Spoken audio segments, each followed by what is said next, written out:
Hi, I'm Alice Byno, and you just caught the very first episode of a brand new series right here on the official Cubase channel, in which we're gonna make a full song from scratch. If you're a beginner just starting out in Cubase, this one's for you. You can follow along using Cubase elements, even though you might notice a few features here and there that are only available in Cubase Artist or Pro. If you want to have the full experience with everything I'll be showing, go ahead and try Cubase Pro for free, link in description, and you can still get the upgrade to a higher version whenever you're ready for it. Alright, so today we're gonna have a quick look at the Cubase interface, because if it's new to you, you might get a little bit confused. And when that's all nice and clear, we're going to record a basic idea for the song. So we're starting from a blank canvas and we're going to come up with a song concept, the music, the lyrics, the whole thing. Future me is going to insert a 15-second snippet of the end result that will be in the final episode of the series, just so you know where it's going. I don't remember changing the channel. I don't remember changing it. What I am watching now, I can't handle. And I don't know what's true, like who's this fool and what's with the other dude. And you're still here. That's good. Let's get to it. Here we have the Cubase interface, nothing to be intimidated about, just a whole lot of fun things that we can use. Quick scan, this is the project area, which is where all of the music will be on different tracks. On the left, we have the channel and the inspector, which have your channel controls.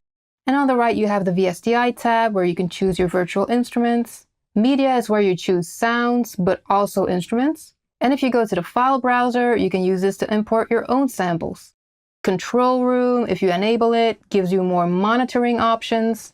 But because you're watching this video, you might have a nice minimal setup that doesn't require jumping into this right now, so let's not worry about it. And the meter gives you several metering options to help you keep an eye on the levels of your project.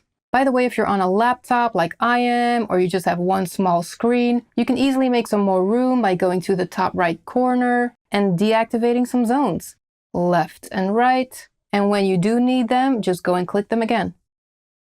One zone I haven't shown yet is the lower zone. And here you have several things: the mixer, editor, sampler, MIDI remote, chord pads, drum machine, and modulators. We're going to get into some of those later on as well. Also on top of the screen, we'll be using these tools. Some are basic, like the selection tools, the draw tool, the split tool, but you also have some more advanced ones, like the audio warp tool.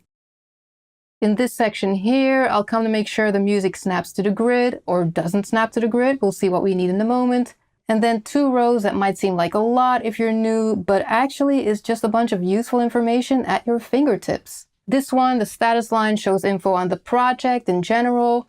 And this one, the info line, let me draw an event real quick. It's going to have info on the things we select. And then you get immediate access to some parameters. Feel free to explore those.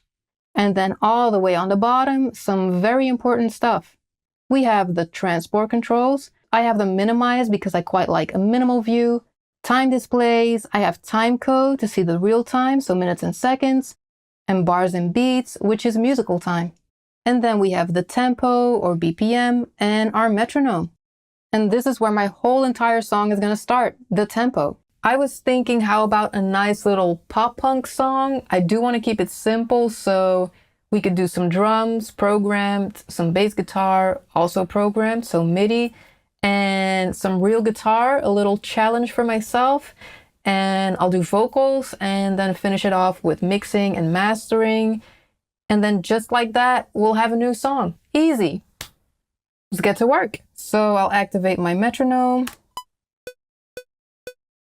That's way too slow for pop punk, right? So what I'm gonna do is I'm gonna hold shift while I'm tapping my space bar to find the tempo.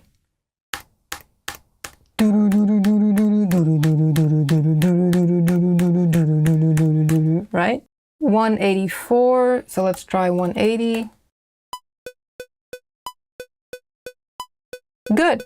So today is all about laying down the initial idea, right? So what I have in my head as the topic of the song is that it's like I'm living in a bad soap opera. So in my head, it goes like, it's like I'm in a bad soap opera. It sounds good in my head. I do realize you can't hear that. Bear with me. First, let's connect my microphone and guitar to Cubase. Very important. First, I'm going to plug them into my audio interface. As an example, I have this one that resembles most entry-level models. So the microphone is going to have a male XLR that you're going to plug into the interface. I'll use input 1. If you're using a condenser microphone, then make sure you also turn on the phantom power on your interface because these mics need a little extra oomph. In post, I'll show you what that looks like on different interfaces. It'll always be a button or a switch that says 48 volt. Most interfaces also come with software where you can just click to activate the phantom power. If you have a dynamic mic, you don't need that, so just plug it in. Now in Cubase, I'm going to go to Studio, Studio Setup, and I'm going to make sure my interface is selected.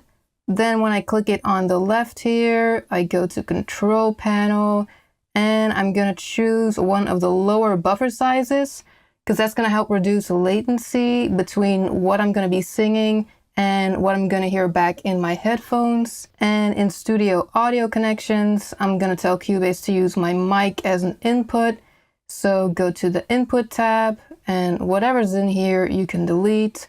We're going to keep this very simple. Add bus, mono, let's call it mic. And now all I have left to do is actually select my mic, which is plugged into input 1 on my interface. Next, I'm going to create a track. Click this plus here or right click in here. So let's click here. Audio, choose my input that I just set up. Mono, the output is fine. Let's call it vocal. And add track. And if you click this monitoring button, you can hear yourself in your headphones. At this point, the vocal doesn't have to be loud yet. We'll do that in the mix because if you turn it up too much, you'll risk clipping the signal, and we do not want that. As a guideline, and you don't necessarily have to follow this, but if you're around -18 dB, you're in the safe zone because you can still get loud and it still won't clip. So that's a good starting point. And if you're ready to record, just arm the track by clicking the record enable button, then hit record, and you're off. When you want to listen back to your recording, make sure to disable the monitoring button, otherwise you won't hear the recording. All right, let's set up my guitar. You take this and you plug it into the instrument input on your audio interface, which is a high Z input, so you can just directly plug it in and play. So let's create a new audio track. We'll change the input later. Mono is good. Let's call it guitar. Studio, audio connections. And I do have to change this to analog too. That's just how the interface works. Guitar, mono, correct. So this is now going to be my input 1. Close this, and if I click the track and I go to the routing section, I can switch it to the new input that I just created. If I hit the monitoring button, it should. Yes, it's coming in. So also check the gain on your guitar input, and then you're good to go. You'll notice really quickly that I'm not a real guitar player, but we'll make it work. I do want to make this sound good already when I'm playing, so let's open up the amp rack and just look for a preset.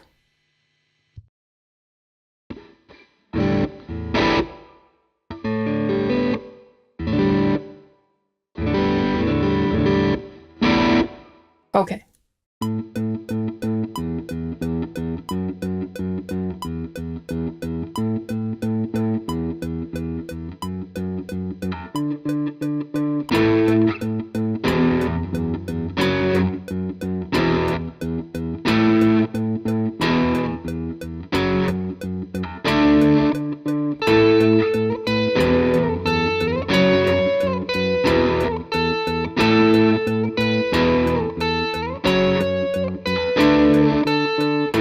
Let's see what we have.